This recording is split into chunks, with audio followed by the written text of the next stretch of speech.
দুধ কলা দিয়ে পোষা না পুষে রাখলে এরকম অপরাধীরা গোটা রাজ্য জুড়ে যেভাবে মুক্তাঞ্চল তৈরি করেছে সেটা করা সম্ভব নয়।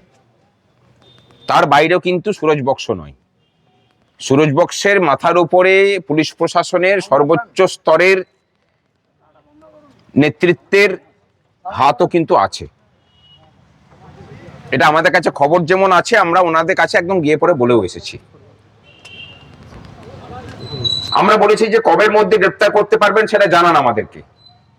ওনারা বলেছেন যে আমরা এমন কোনো সময় দিতে পারছি না, কিন্তু আমরা সক্রিয়তা দেখাবো।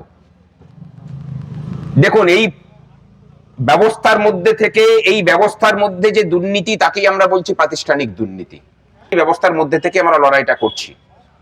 সুতরাং ভরসাটা আমরা রাখছি আমাদের সহকর্মীদের প্রতি, এবং এই ভরসাটা রাখতে গিয়ে তাদেরকেও তাদের দায়িত্বটাকে আমরা জানিয়ে দিয়ে এসেছি যে এটা আমাদের দায়িত্বের মধ্যে পড়ে। কোথায় আছে না আছে সেটা আপনারাও ভালো করে জানেন, এবং কেন লুকিয়ে রেখেছেন সেটা আমরা ভালো করে জানি। আমরা আলটিমেটামটা দিয়ে এসেছি, ঠিক একই রকম ভাবে যে আলটিমেটাম নির্বাচন কমিশনকেও আমরা দিয়েছি। কমিশনার সাহেবের সাথে কথা হয়েছে, আজকে আমরা বলেছি যে আপনার প্রশাসনকে বলুন আপনার আন্ডারে প্রশাসন কাজ করছে কিন্তু স্বার্থ রক্ষা করছে অন্যজনের। যে অপরাধ সংগঠিত করেছে তিনি সেই অপরাধী মিডিয়াতে বাইট দিচ্ছেন, অথচ এই রাজ্যের পুলিশ প্রশাসন নাকি, এগিয়ে বাংলার পুলিশ প্রশাসন নাকি তাকে খুঁজে পাচ্ছে না। নির্বাচন কমিশন আশ্বাস দিয়েছেন যে তারা ব্যবস্থা নিচ্ছেন। আমরা বলেছি ব্যবস্থা ঠিকমতো না হলে গোটা রাজ্য জুড়ে ভোট কর্মীরা ভোটের দিনে অনুপস্থিত থাকবে। আগে তো ভোট প্রক্রিয়াটাকে বানচাল করি, তারপরে দেখা যাবে নির্বাচন কমিশন কি করবে সেটা ঠিক করুক। আমি কিন্তু একদম এই ভাষাতেই কথা বলেছি এবং মেসেজও লিখে পাঠিয়ে দিচ্ছি। উনি সঙ্গে সঙ্গে আমার কাছে বলেছেন যে সমস্ত এফআইআর কপি থেকে শুরু করে সমস্ত কিছু পাঠান, আমরা দেখছি। আমরা পাঠিয়ে দিয়েছি।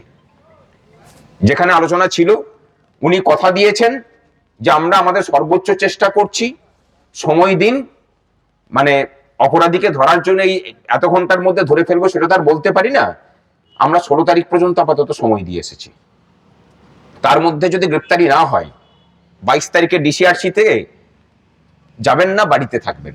তারপরে যে লড়াই হবে সেই লড়াই সংগঠিত ভাবে হবে।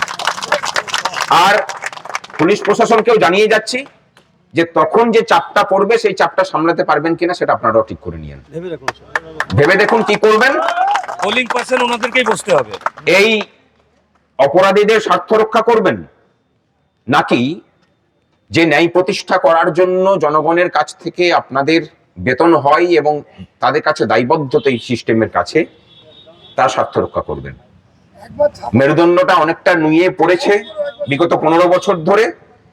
একবার অন্তত দয়া করে মেরুদণ্ডটাকে সোজা করুন, যাতে করে এই রাজ্যে আপনার আমার ভবিষ্যৎ প্রজন্ম সুষ্ঠুভাবে বাঁচতে পারে। তবে যে লড়াইটা আমরা লড়ছি এটা একটা ক্ষুদ্র পার্ট।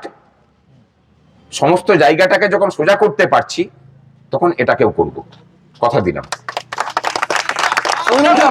এবং আমরা নাকি এটাও শুনছি যে ওই যে অপরাধীরা, ওরা নাকি বাঁকুড়া জেলার বাঁকুড়া শহরের একটা অংশকে নাকি মুক্তাঞ্চল বানিয়ে ফেলেছে। ওরা বুঝতে পারেনি যে পাটা ভুল জায়গায় পড়েছে। আমরা কোনো বিরোধী রাজনৈতিক শক্তি নই যে কোনো ঘটনা ঘটবে সেই ঘটনার অন্তিমতার জায়গাতে না যাওয়ার আগেই আমরা অন্য ঘটনা নিয়ে ব্যস্ত হয়ে পড়ব। আমরা সংগ্রামী যৌথ মঞ্চ।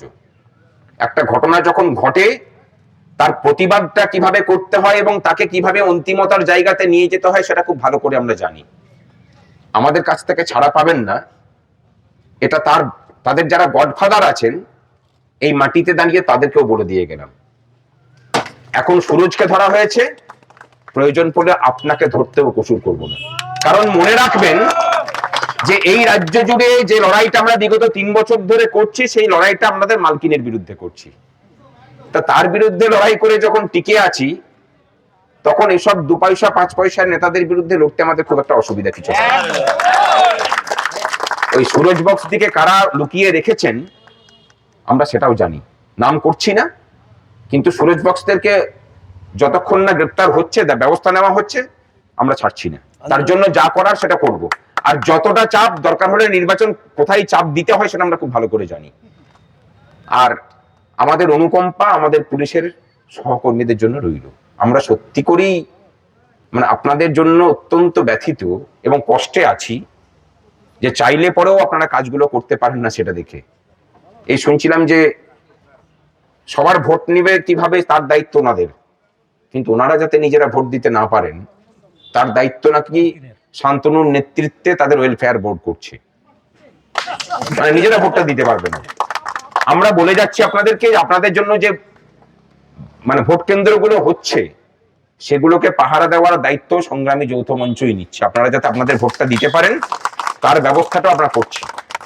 একটাই কথা, ভোটটা ঠিকঠাক জায়গাতে দেবেন। এই 15 বছর ধরে যে সিন্ডিকেটের স্বার্থ রক্ষা করে এসছেন, এবার অন্তত সেই সিন্ডিকেটের সঙ্গ ত্যাগ করুন, না হলে আপনারা যেমন বাঁচবে না, বাংলাটাও বাঁচবে না। ভালো থাকবেন সকলে। সংগ্রামী যৌথ মঞ্চ